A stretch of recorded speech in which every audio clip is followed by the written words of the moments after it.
Iran தற்போது அமெரிக்க இஸ்ரேலிய வங்கிகள் மேல பேங்குகள் மேல தாக்குதல்களை நடத்துவோம் என்று அறிவித்திருக்கிறார்கள். அந்த அடிப்படையில் ஈரான் இன்றைக்கு வெளியிட்டிருக்கக்கூடிய ஈரானுடைய அதிபர் நேற்று இரவு வெளியிட்டிருக்கக்கூடிய செய்தியில் என்ன சொல்றாருன்னா, ஒரு 3 நிபந்தனைகளுக்கு ஒப்புக்கொண்டால் நாங்க சமாதானத்துக்கு வர்றதுக்கு தயாருங்கிறார். அதுல முதலாவது நிபந்தனை,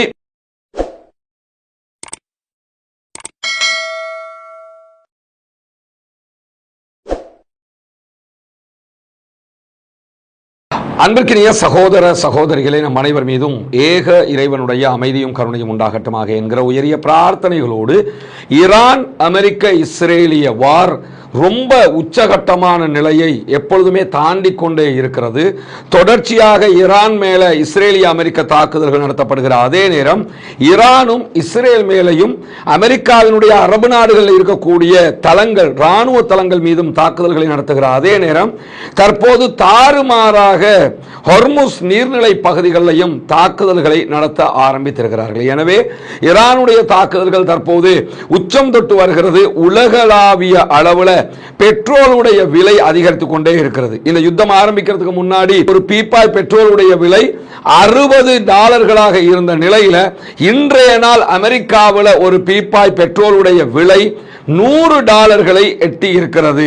அப்படின்னா 60 இருந்து $100 அமெரிக்காவுக்கு போகுதுன்னு சொன்னா அடுத்தடுத்ததாக எவ்வளவு விலை உயரும், அடுத்ததாக மக்கள் இதை எப்படி தாங்கிக் கொள்வார்கள் என்கிற கேள்விகள் எல்லாம் இருக்கிறது. அதை தாண்டி IRGC ஈரானுடைய புரட்சிகர ராணுவ பிரிவு வெளியிடுகிற அறிவிப்பில் என்ன சொல்றாங்கன்னா, 60 இருந்து 100 வரைக்கும் வந்துட்டிய 200 வரைக்கும் இதை கொண்டு போவோம் அப்படிங்கிறாங்க. $200 அளவுக்கு பெட்ரோல் விலை போனது என்று சொன்னால் இலங்கையில் 1 லிட்டர் பெட்ரோல் குறைந்தது நாம $4000 $5000 கொடுத்து வாங்க வேண்டிய ஒரு பாரிய நிர்பந்தம் ஏற்பட்டுவிடும். அதனாலதான் இலங்கையினுடைய அதிபரை என்ன சொல்றாருன்னா, அப்படியான ஒரு நிலை வந்தா அதுக்கு நாம் பொறுப்பில்லை, சர்வதேச மட்டத்தில் நடைபெறக்கூடிய இந்த யுத்தங்கள் தான் பொறுப்பாக இருக்கும் அப்படின்னு சொல்லி தெளிவாக அவர் சொல்லியிருக்கக்கூடிய காட்சிகளும் நேற்றே நம்முடைய வீடியோவுடையும் தெளிவாக சொல்லியிருந்தோம். இப்படியான நிலையில தான் மத்திய கிழக்கில் இருக்கக்கூடிய அமெரிக்க ஆதரவு பெற்ற அமெரிக்காவினுடைய வங்கிகள் பலவற்றை அமெரிக்கா தொடர்ந்து மூடி வருகிறது. துபாயில் இருக்கக்கூடிய அமெரிக்காவுக்கு ஆதரவான அமெரிக்காவுடைய நேரடி தொடர்பில் இருக்கக்கூடிய வங்கிகள் மூடப்பட்டிருக்கிறது, கத்தர்ல மூடப்பட்டிருக்கிறது. இதுக்கெல்லாம் காரணம் என்னன்னு கேட்டா, 2 நாட்களுக்கு முன்பதாக ஈரான்ல இருக்கக்கூடிய ஈரானுடைய வங்கி மேலே இஸ்ரேல் தாக்குதல்களை நடத்தி இருந்தது. எனவே ஈரான் தற்போது அமெரிக்க இஸ்ரேலிய வங்கிகள் மேல பேங்குகள் மேல தாக்குதல்களை நடத்துவோம் என்று அறிவித்திருக்கிறார்கள்.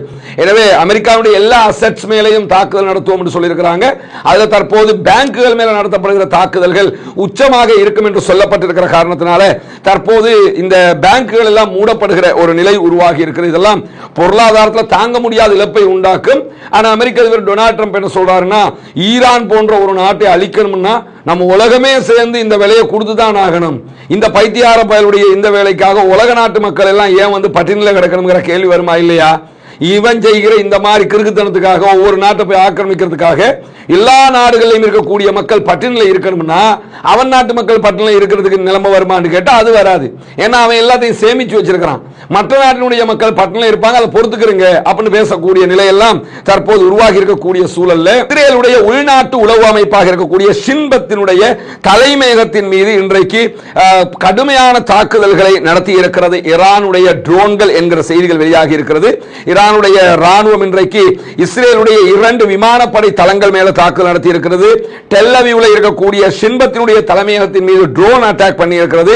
இந்த தாக்குதல்களை தாண்டி மத்திய தரை கடலோரத்தில் இருக்கக்கூடிய இஸ்ரேலுடைய யாவ்னே என்கிற நகரத்தின் மேற்கு பகுதியில் இருக்கக்கூடிய பால்மேச்சிம் என்கிற விமானப்படை தளத்தின் மீதும் தாக்குதல்களை நடத்தி இருக்கிறது ஈரானுடைய IRGC என்கிற செய்திகள் வெளியாகி இருக்கு. ஒரு விஷயத்தை நீங்க புரிஞ்சுக்கிறீங்க, ஈரான் மேல கடும் தாக்குதல்களை அமெரிக்கா இஸ்ரேல் நடத்துகிறது என்கிறத யாருமே இங்க மறுக்கல. ஆனால் அதைவிட பலத்த அழிவு இஸ்ரேலுக்குள் ஏற்பட்டிருக்கிறது என்கிற செய்திகள் தொடர்ந்து வெளியாகி கொண்டிருக்கிறது.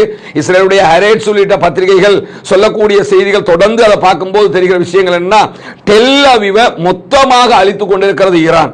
டெல் அவீவ்ல பல பகுதிகள் அழிக்கப்பட்டிருக்கிறது. அது மட்டுமல்லாமல் அந்த தப்பி ஓடுவதற்காக பங்கர்களுக்குள்ள ஒரு தாக்குதல் நடத்தப்பட போகிறதுங்கிற சைரன் ஒளி வரும்போது பங்கர்களுக்குள்ள ஓடி ஒளியறதுக்காக தப்பி ஓடுகிற நேரத்திலேயே இஸ்ரேலியர்கள் பல பேர் மிதிப்பட்டு செத்திருக்கிறாங்க, காயப்பட்டிருக்கிறாங்க, 2000க்கும் மேற்பட்டவங்க மருத்துவமனைகளில் இருக்கிறாங்க என்கிற செய்திகள் எல்லாம் வெளியாகி கொண்டே இருக்கிறது. இதுக்கு மத்தியில் இஸ்ரேலுக்குள்ள பெரிய உள்நாட்டு குழப்பமே ஏற்படுகிற நிலையும் ஏற்பட்டிருக்கிற செய்திகள் வெளியாகி இருக்கு. ஏன்னா நீங்க செய்யக்கூடிய இந்த தாக்குதல்களால தான் இவ்வளவு அழிவு நமக்கு வருதுன்னு இஸ்ரேலியர்களே உள்நாட்டு குழப்பம் ஒன்றுக்கு தயாராகிறார்கள். ஈரானுடைய ஆட்சியை கவிழ்க்க நினைச்சாங்க, மாறி இஸ்ரேலுடைய ஆட்சி கவிழ்ந்தாலும் நம்ம வந்து சந்தேகப்படுறதுக்கு இல்லைங்கிற ஒரு நிலை தற்போது உருவாகி இருக்கக்கூடிய சூழல்ல நாங்கள் அனைத்து கட்டுப்பாடுகளையும் கைவிட்டு உச்சமான அழிவுக்கு தயாராகுவோம் அப்படின்னு சொல்லி இன்றைக்கு ஈரானுடைய நாடாளுமன்ற சபாநாயகர் முகமது ஹலீபாப் சொல்லியிருக்கக்கூடிய செய்திகள் வெளியாகி இருக்கிறது. ஏன்னா ஈரானை ஒட்டி சில தீவுகள் இருக்கிறது. ஈரானுங்கிறது ஒரு பெரிய நாடு, ஈரானை ஒட்டி சில தீவுகள் இருக்கிறது. இந்த தீவுகளை கைப்பற்றுவதற்கு நாங்கள் தயாராகிறோம் என்று சொல்லி அமெரிக்காவும் இஸ்ரேலும் சொல்லி இருந்த நிலையில தான் இந்த தீவுகளை கைப்பற்றுவதற்கான உங்களுடைய முயற்சியை நீங்க எடுத்தீங்கன்னு சொன்னா கண்டிப்பாக கட்டுப்பாடற்ற பதிலடியை அது தூண்டிவிடும். நாங்க இப்போ ஒரு கட்டுப்பாட்டோடு தான் பதிலடி கொடுத்துக்கிட்டு இருக்கிறோம். இதை மீறி ரெட் லைனை தாண்டிய தாக்குதல்களை எல்லாம் நாங்கள் நடத்த வேண்டி வரும் என்று சொல்லக்கூடிய சபாநாயகர் என்ன சொல்றாருன்னு கேட்டா, அதாவது ஈரானுடைய தீவுகள் மண்ணுக்கு எதிரான மிகப்பெரிய ஆக்கிரமிப்பாக கருதப்படும். தீவுகளை நீங்க பிடிச்சா கூட ஈரானை பிடிச்சதாகத்தான் நாங்கள் நினைப்போம். எனவே எல்லா கட்டுப்பாடுகளையும் தாண்டி பாரசீக வளைகுடாவை அதாவது ஆக்கிரமிப்பாளர்கிட்ட இருந்து பாதுகாக்கிறதுக்காக ஆக்கிரமிப்பாளர்களுடைய இரத்தத்தால் அதனை நாங்கள் பாதுகாப்போம் அப்படிங்கிறாரு.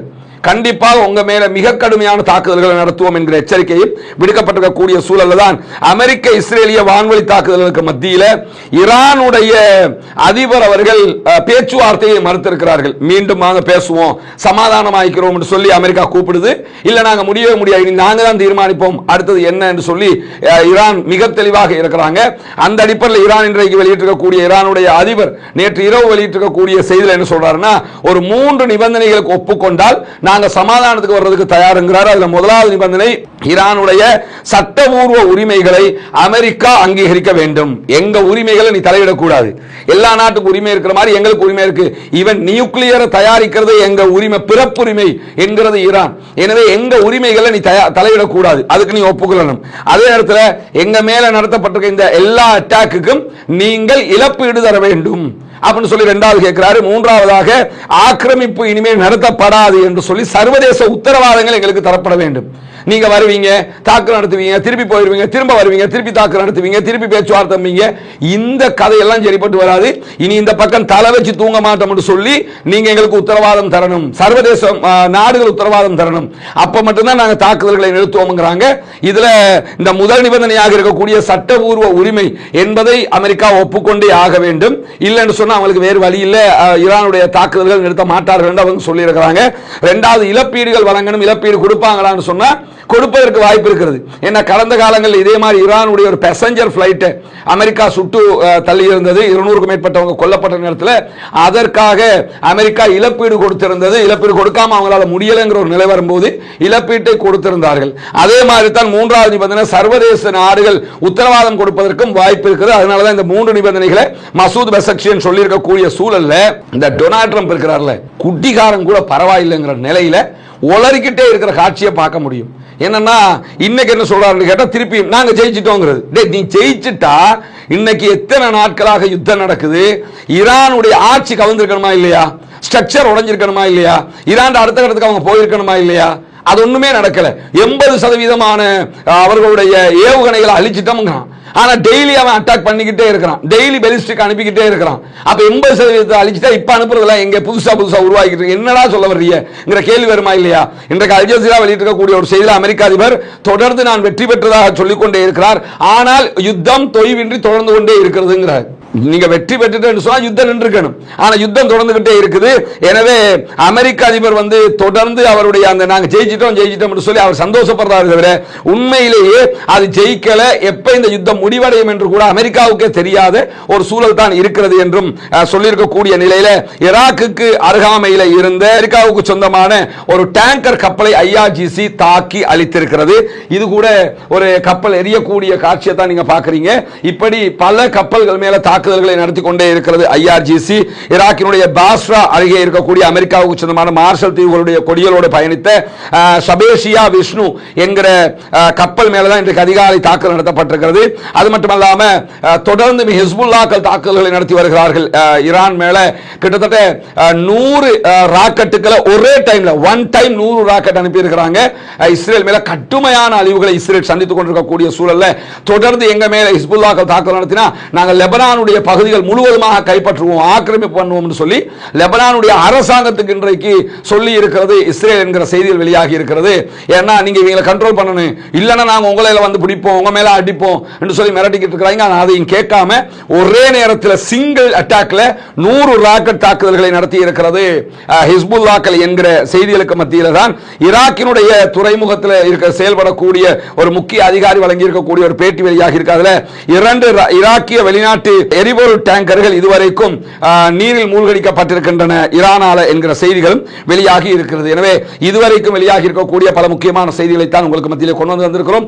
தொடர்ந்து இணைந்திருங்கள். ரஸ்மின் மேசி நியூஸ் மற்றும் ரஸ்மின் டாக்ஸ் ஆகிய 2 சேனல்களோடு ஜனநாயக ரீதியாக ஆக்கிரமிப்பாளர்களுக்கு எதிராக குரல் எழுப்புவோமாக. புனிதமிக்க ரமலானுடைய மாதத்திலே ஆக்கிரமிப்புகள் நீங்கி அமைதி திரும்ப வேண்டும் என்கிற பிரார்த்தனையையும் ஏக இறைவன் அல்லாஹ்விடத்திலே முன்வைப்போமாக என்கிற கோரிக்கைகளோடு முடித்துக் கொள்கிறேன்.